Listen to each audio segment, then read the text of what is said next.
Welcome, my friends, to Inside the Minds of Authors. I'm DC Gomez, and I'm thrilled you're joining me today for a fun conversation with a passionate author. We're kicking off the program, like it's our tradition, with a short reading from the feature book.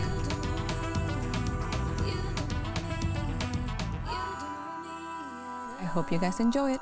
Let's get started. Hi, DC. Nice to see you. I'm Jode Millman. I'm returning to your wonderful podcast. I am a crime fiction writer who lives in upstate New York. And my new book, Hooker Avenue, is just released. It's the second novel in my Queen City Crime series. My series is inspired by Hudson Valley crimes, actual true crimes. So what I would like to do is read a few pages for you before we kick things off. We're going to start with chapter 1. There was no doubt about it. Jesse Martin felt a storm brewing. Without warning, the blue sky darkened to an ominous purplish gray. A blade of lightning sliced open the sky, releasing a sudden downpour and illuminating the Hudson Valley landscape as though it were a grainy black and white photograph. Staring ahead through the bleary windshield, Jessie gripped the leather steering wheel as her heart mimicked the rhythm of the windshield wipers battling the deluge. It felt as if the world was ending, and all she wanted to do was to get home to her boyfriend, Hal Samuels, and her baby Lily. The shrill ringing of her cell phone made her swerve toward the oncoming traffic on the slick roadway. Jessie righted her Jeep and reflexively tapped the button on her steering wheel, activating the Bluetooth connection to her cell phone. The act was second nature and offered a brief respite from the hazards demanding her attention. Hal, she asked, believing he was checking in. I'm on my way home from Adams Market, and I'm caught up in a pop-up storm. I should be home in a few minutes unless there are road closures because of the accidents. There was a long silence, and unease curled in her midsection. Hal, hello? Are you there? Jessica, that was very interesting, but why are you not taking any of my calls? The low, raspy voice of her former mentor, Terence Butterfield, resonated throughout the interior of her car. How rude, my dear. After all we've meant to each other and the secrets we've shared. He paused. His menacing tone turned her skin to gooseflesh, and before she could speak again, she smashed the phone button with her fist, disconnecting the call. What the? She screamed, stopping before an expletive slipped out. Like an idiot, she'd let her guard down. She should have known that even after she'd helped put him away for murder, Terence wouldn't let her go. Terence had always been possessive of her, even when she'd been a student at Poughkeepsie High School over a decade ago. But something deeper, more disturbing, lurked beneath the surface. Last summer, he'd lured her teenage friend Ryan Page into his home with drugs and booze. Ryan, who'd been like a younger brother to her, was never seen alive again. And after the cops discovered his dismembered body in Terrence's basement, Terrence was charged with his murder.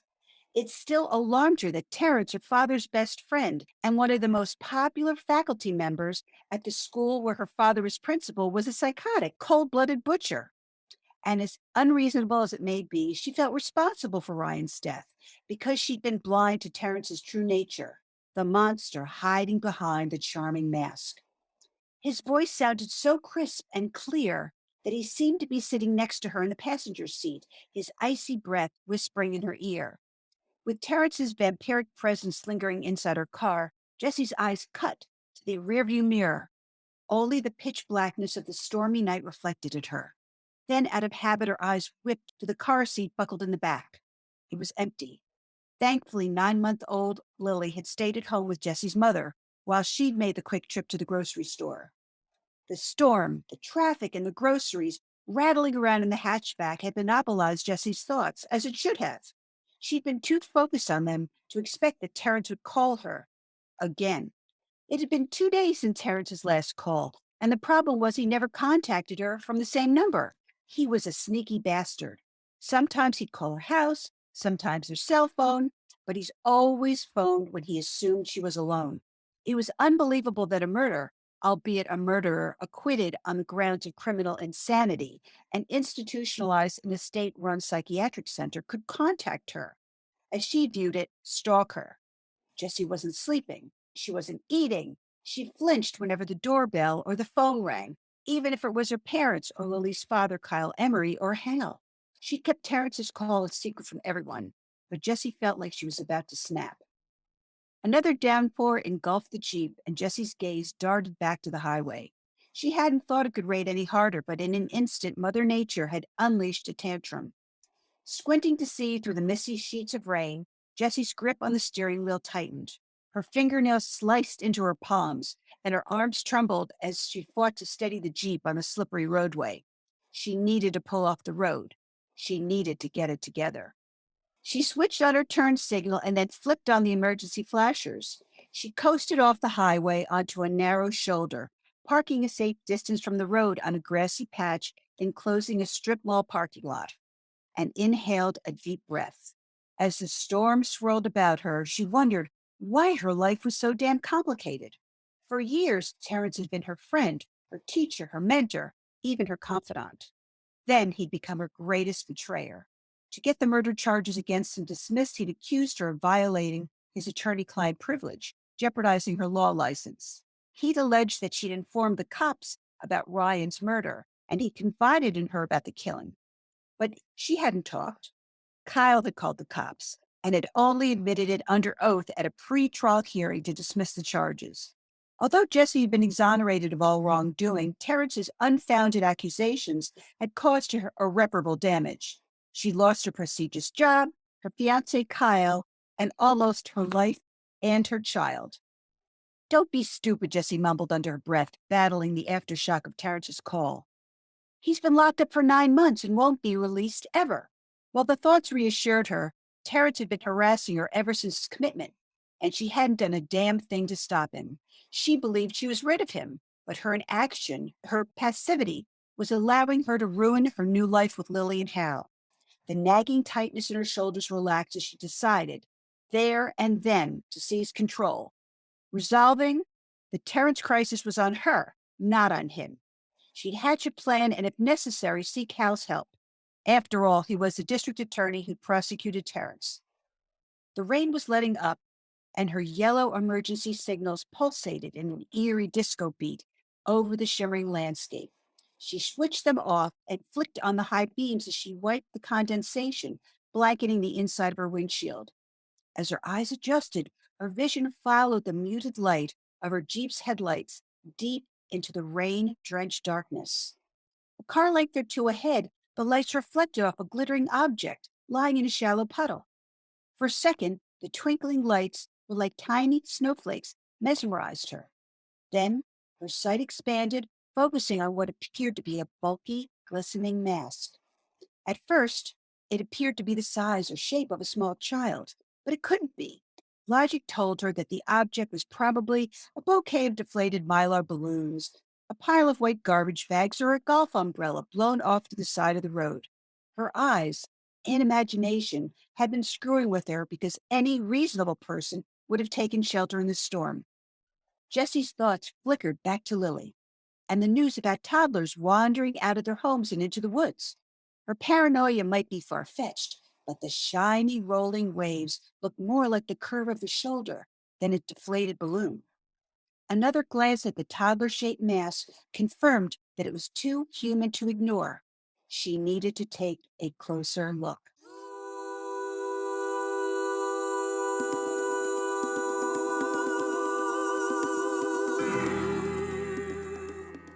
Hey everyone, and welcome to Inside the Minds of Authors. Today we have one of those really, really special days for us. We have a returning guest and one of our dear authors joining us today. Hi, Madame. How are you? Good, DC. How are you? Nice to see you. Always so lovely to see you, and I'm so excited you're here because we got to hear when you released book 1, so we're getting to book 2. I'm doing a happy dance. This is going to be fabulous. So let's jump in. Okay. We're picking up in this story right at the beginning. Chapter 1 is full of all sorts of just excitement and madness. And let's be honest, you're giving us a beautiful recap of book 1 without telling us all the details. What made you decide to write book 2 and what is it about? Well, I'll tell you what made me want to write this book. My books, as I mentioned, are inspired by crimes here in the Hudson Valley. The first book I had a personal connection to because the inspiration was a high school history teacher I had who went bonkers and ended up murdering a teenager 10 years after I'd been in his class. This book literally fell on the front steps of my law office. I practice law. I'm mostly retired now, mostly writing.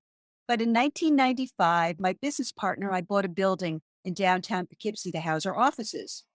We didn't know it, but it came with a problem.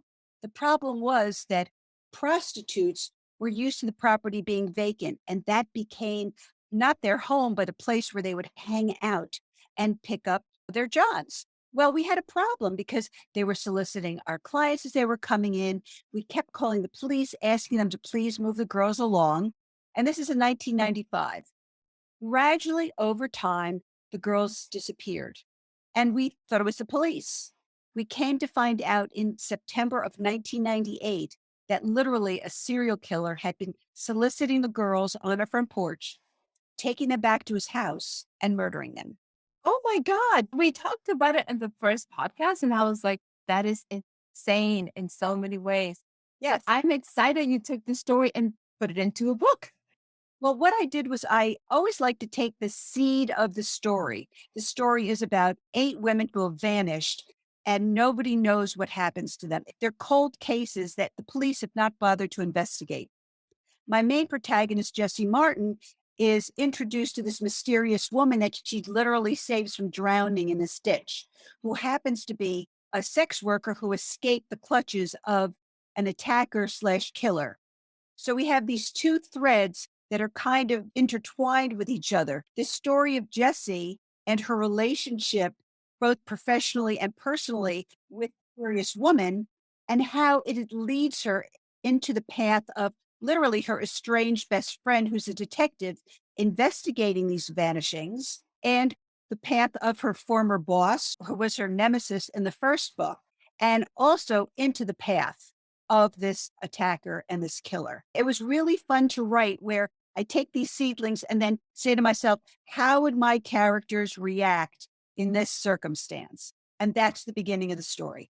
I love the fact that for Jessie, book one, she was pregnant, absolutely going through this struggles while trying to get ready to give birth. So we have that situation because you don't put her in easy situations. Now you got 9 months in the future, and she's having these issues that she's not talking to anyone, and she's dealing with it on her own. Was that something you wanted her to feel, and why? I wanted to get the feeling that she was suffering from PTSD, that she was really traumatized by the fact that she lost her job. She was betrayed by someone she felt very dear to, not only Terrence, who was her mentor and her confidant, but also her baby daddy, who she was living with, who literally up and leaves as she's about to give birth and move to New York City.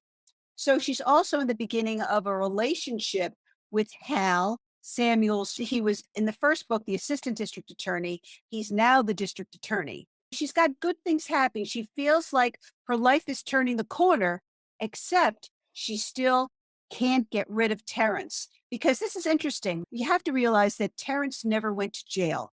He was technically acquitted of his crime, but he was placed into a psychiatric facility. So he is a patient.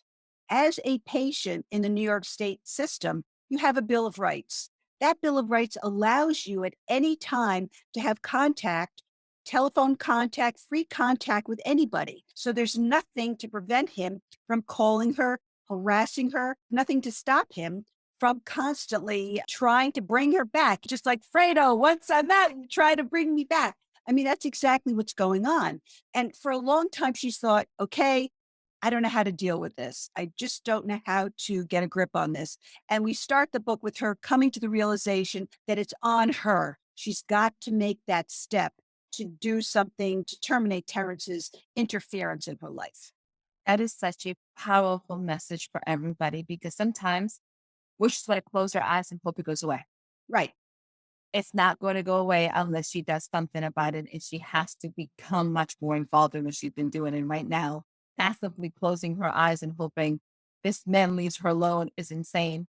What can we expect in book two? because now we got more murders, more madness, and she's not in a good place overall mentally to handle this. Where are you taking us? Jessie is at the point where she realizes that she needs more in her life. She realizes that she's been at home with her baby for this 9 months, but she has a hankering to go back to work, basically. But she's considered the pariah of Poughkeepsie. Nobody will touch her because of her former relationship with a killer. So again, Jessie has a decision to make. She's got to either work for somebody else, and she's been diligently trying to find employment and no one will hire her. Hal has offered her a position, or says there's a position available at the district attorney's office to deal with battered women. Is that something you're interested in? Or she says, you know what? I think I'm ready to spread my wings and fly. I think I'm ready to do it on my own. It's an upward trajectory. That's where you see her at this point, where she sees the brass ring and no one's going to give it to her other than herself in all aspects of her life. This is such a pivotal moment for most people, especially your main character, because there's all about decisions, and any one of those can lead you down a path that she's not even sure. And in the midst of all this decision, now there's people getting hurt. So just as life gets more and more complicated. Tell me, madams, what are we looking? Is this going to be the last one of Jesse's adventures, or you're already thinking of the next one? Well, I have a work in progress. And what I decided to do was call this series the Queen City Crime Series. The next book that I'm working on is tentatively titled The Empty Kayak. And I'm taking the crime off land and into the mysterious and murky waters of the Hudson River. That is terrifying. It's going to be a disappearance in the river. And the question is, what happened? Was it a suicide? Was it a disappearance?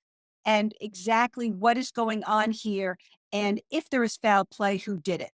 And I can't reveal who it is, but I can say it's someone who is near and dear to one of the protagonists in my book. Your storytelling is so much fun, and there's so much aspects in there that you bring to the table that is always delightful.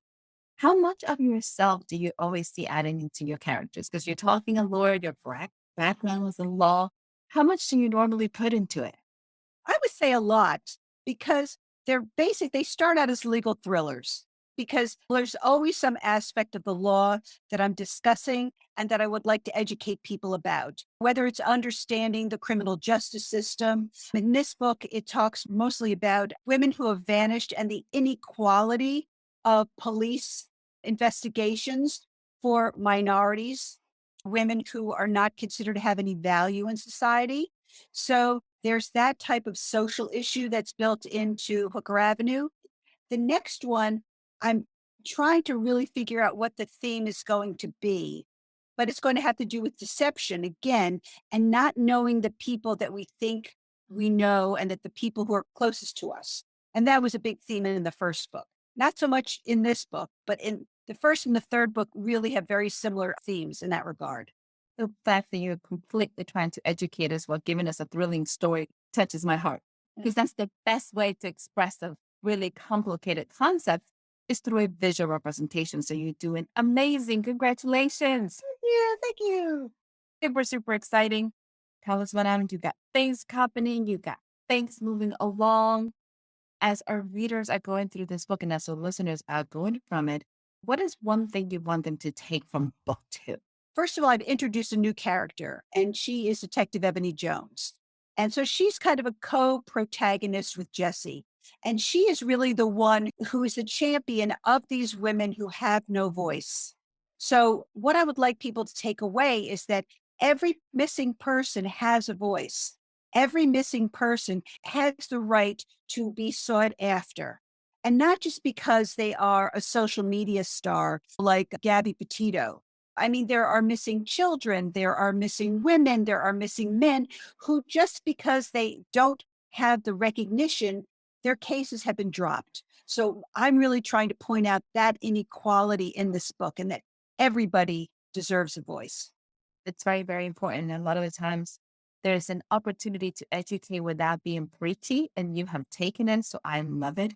So everybody has a voice and should be heard and should be validated and justified for who they are as human individuals, not just a presence. Exactly. How much research do you do for your books? I did a lot of research. It just so happens I'm a member of the New York State Bar Association, and they were doing a program on prostitution and sex workers. So I was able to take that. There's a little bit of medical OBGYN stuff. I spoke to an OBGYN. I'm very lucky that I've kind of built up a panel of experts that I'm able to call on to help me with police procedure. Since these are real crimes that have occurred, I'm able to tap my friends who were involved in those crimes, like the district attorneys, and just to get a little bit of background. I also spent a lot of time with this particular case going through archives at the Poughkeepsie Journal and the New York Times and culling articles on the actual underlying crime, and also going over to the county clerk's office and pulling the criminal records. Because what's really interesting about this crime is that it was occurring about the time that New York State was amending its capital punishment law. So the perpetrator of the crimes, a gentleman named Kendall Francois, was charged with 8 counts of second degree and first degree murder for the disappearances of these women that were found in his house. Well, as the capital punishment law was sunsetting, he rushed into court and submitted a plea to the court, asking the judge to accept the plea. He did this so that he would not be able to be considered for capital punishment. He basically tried to get under the wire. And this case went all the way up to the Court of Appeals. And it was determined that the judge did not have to accept his plea. The judge could make a decision whether or not he could have capital punishment, or whether or not the case should go to trial, whether or not there should be a plea. So ultimately, the case was settled because of the families. I mean, you have 8 families here that are involved in this crime. They didn't want to drag these women out through the public and through the mud. So ultimately, the case was settled so that this guy never saw the light of day again. He died in 2014. So to me, because it was a real, actual, true case, I was able to do some real, actual research. It was fascinating. And the next one that takes place on the river is even more fascinating because I'm talking to aquatic forensic experts and divers for the New York State Police, all these different aspects of criminal procedure I'm not familiar with. So it's fascinating. I like to learn. I'm not in school anymore. I like to learn, and hopefully my readers like to learn as well. It is exciting because I'm such a life learner as well. And I don't have the opportunity to go back to school. Sometimes we do a lot of webinars, you do a lot of YouTube listening. So the fact that you were able to immerse yourself in this research to start bringing this to life, I love it. I'm totally with you. So much, so much fun. So tell me, madam, what advice, and ask these questions a lot, would you give an up and coming author, specifically somebody who has a career in law? They decide, I really want to take some of these experiences that I have and make it into a novel. What would you tell them? Well, first of all, being a lawyer gives you a great basis for being a writer. It helps you with vocabulary, pacing, obviously characterization, but it doesn't help you really with story structure. Being a lawyer really is being a storyteller because you have to convince a judge, a jury, the other side of your story. So what I always tell people is that they should join a writing group to help them learn how to interact with other writers. Second, to go to conferences, either online or in person. Specifically, if they're interested in mystery, crime thrillers, suspense, you have Malice Domestic, which is a great one, Thriller Fest, VoucherCon, Killer Nashville, The Left Coast. You have plenty of opportunities to attend these conferences and learn the craft.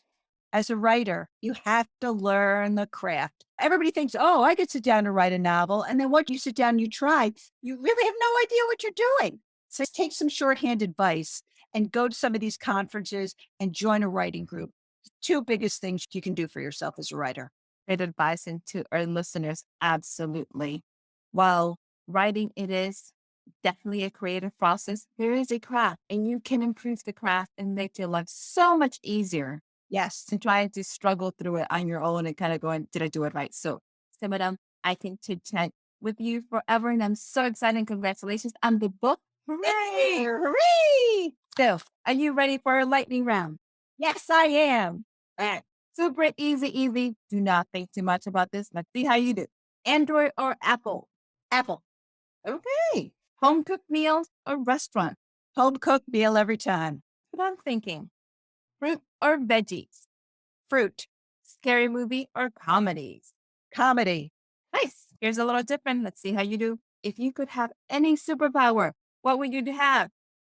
My superpower would be to grant people wishes. Any number of wishes? Like any number? 3 wishes, to grant them 3 wishes. Yes. Why? Why? Because I think people deserve joy in their lives. And if I can give them joy and I can be the way that they do that, it makes me very happy to do that. Oh, that is beautiful. Tell us, madam, where can our listeners find you? Where they can get the book? Give us a little bit of information on that.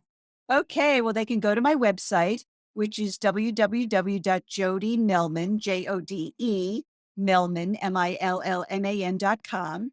They'll get all the information they want about me, my book tour, the books, everything exciting that's going on in my life. They can sign on for my newsletter. Of course, I'm on Amazon, Barnes and Noble, but please, please, please support your local booksellers. Those little guys are the spine of our community as writers. They have events for us, they support us, and really, as great as Amazon is, please support them. Absolutely. Give them some love. Let them know that you're looking for a book from your favorite author because they will go and find them. So that's even better. They will get it for you. Absolutely. That's such a great comment and such a great way to promote local businesses in your area. So, madam, a pleasure. Congratulations. Always so much fun to have you. Do you have any closing remarks for us?